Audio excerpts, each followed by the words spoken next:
So, what's up? Ang tatakal natin ngayon is optimal page replacement algorithm. So, basahin natin. So, ito na. Ang gagawin natin ngayon is optimal page replacement algorithm. So, dito, meron tayong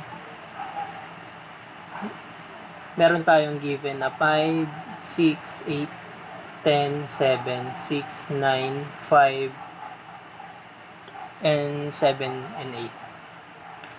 So, dito, ang demand are yung ano natin, yung RAM natin is free. So, dito may demand si user na 5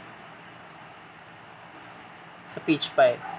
So, yung page 5 is not present in the main memory. So, sulit lang natin siya. Sulit lang natin siya dito. Yan. So, is this a page hit or page fault? That is page fault. Cause wala siya doon sa page. Sa main memory. Kaya siya ay page fault. At ito, si 6. So, wala siya dito sa page. Kaya, kakopy mo lang siya. 5, 6. And, also si 8. And, dito, ito, that is also a page fault. And ito, just copy it. Dahil wala siya dito sa page na to, just copy it. And that is page fault. So, ito, dito naman, so, wala siya dito sa page na to. So, kakopy mo lang siya. 5, 6, 8, and 10. So, yun. So, kompleto na itong nasa page na to. Kaya, ang gagawin mo naman is nung ka pupunta sa yung process niya na optimal page replacement. So, ngayon, ang gagawin natin is kukunin natin yung pinaka hindi nagagamit, pinaka matagal magamit dito sa demand dito. So, ang pinaka matagal magamit dito is titignan natin sa 5 is nandito, sa 6 is nandito. So, lagyan natin sila 5, 6, and 8 of course nandito. So, lagyan natin siya dito. 8, yan. Ayoko nyan. Masyadong pangit. Yan. Pwede na yan. So, yan. So, si 10 is wala siya dito.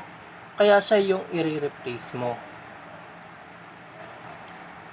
Oops.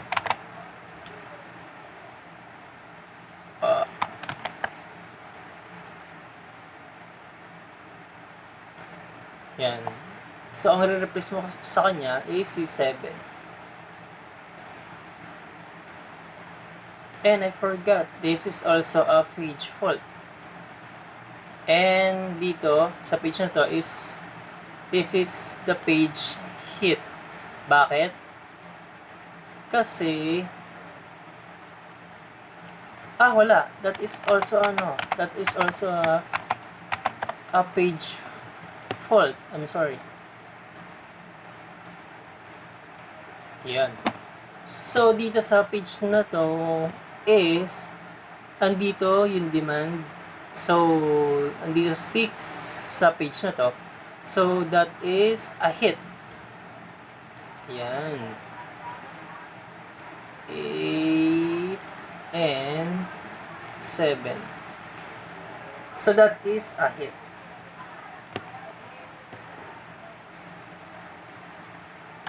Okay. Galin natin.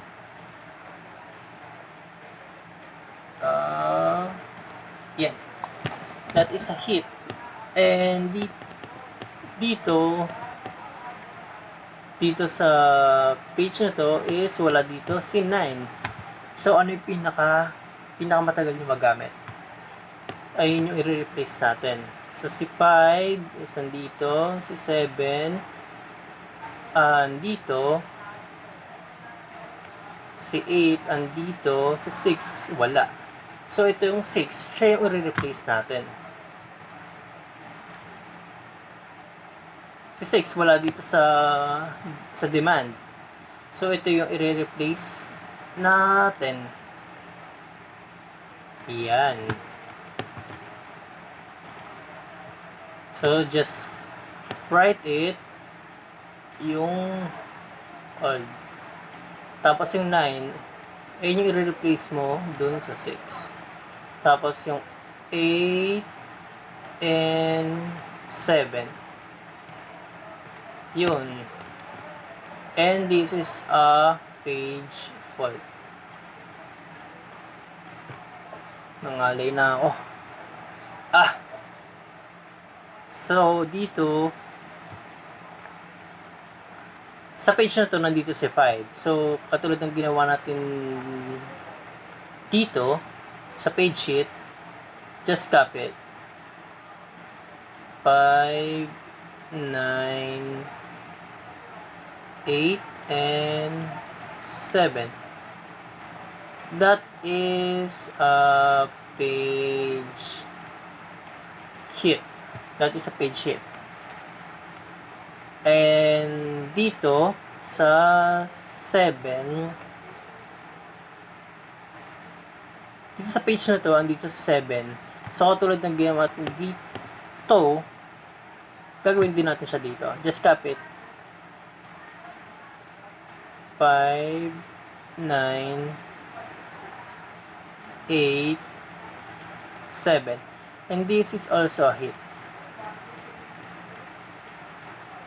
Yan. So, dito sa last natin, makikita natin dito na andito si 8. Dito sa page na to, andito si 8. So, katulad ng ginagawa natin pag nandyan, just copy it. 5, 9, 9, 8, and 7. So, yun. And that is also a hit. So, yun.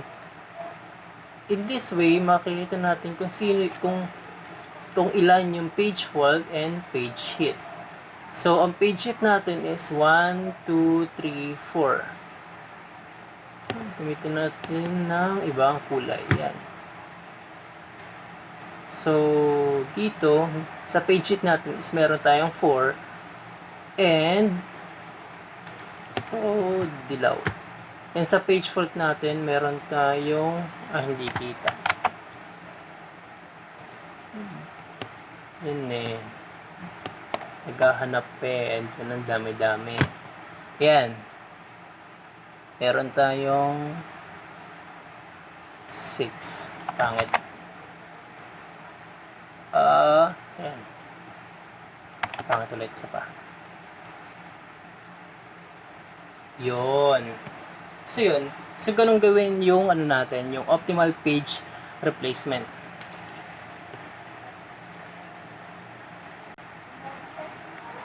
Madali lang, di ba? Kaya try nyo din. So, thank you for watching.